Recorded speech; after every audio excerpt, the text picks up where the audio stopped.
കാലിക്കറ്റ് സർവകലാശാലയിൽ 4 വർഷ ബിരുദ പ്രോഗ്രാമിന്റെ സിലബസുകൾ ഇതുവരെ പ്രസിദ്ധീകരിക്കാത്തത് ആശങ്കാജനകമാണെന്ന് Kerala private college teachers association. നിരവധി ഓട്ടോണമസ് കോളേജുകളിൽ ജൂൺ 1-ന് 1-ാം വർഷ ബിരുദം ആരംഭിക്കാനിരിക്കുന്ന സാഹചര്യത്തിലാണ് സർവകലാശാലയുടെ നിരുത്തരവാദപരമായ സമീപനം. സെനറ്റ് യോഗങ്ങൾ ചേരുന്നതിലും സർവകലാശാല അലംഭാവം കാണിക്കുന്നതായി KPCTA കുറ്റപ്പെടുത്തി.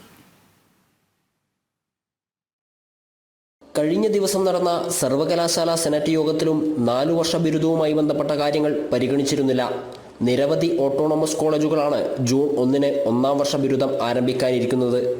അതിനു മുൻപ് സിലബസിനും റെഗുലേഷനും സെനറ്റിൻ്റെ അംഗീകാരം നൽകേണ്ടതുണ്ട്. മാത്രമല്ല 4 വർഷ ബിരുദമാകുമ്പോൾ അധ്യാപകരെ കൂടുതലായി കണ്ടെത്തണം. കുട്ടികളുടെ എണ്ണം കൂടുന്നതിനനുസരിച്ച് വിദ്യാഭ്യാസ സ്ഥാപനങ്ങളുടെ സൗകര്യങ്ങളും വർദ്ധിപ്പിക്കണം.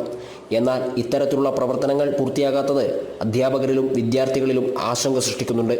മാത്രമല്ല കൃത്യമായ ഇടവേളകളിൽ സെനറ്റ് യോഗങ്ങൾ ചേരുകയോ ആവശ്യമായ നിയമനിർമ്മാണം നടത്തുകയോ സർവകലാശാല ചെയ്യുന്നില്ലെന്നും KPCTA ആരോപിക്കുന്നു.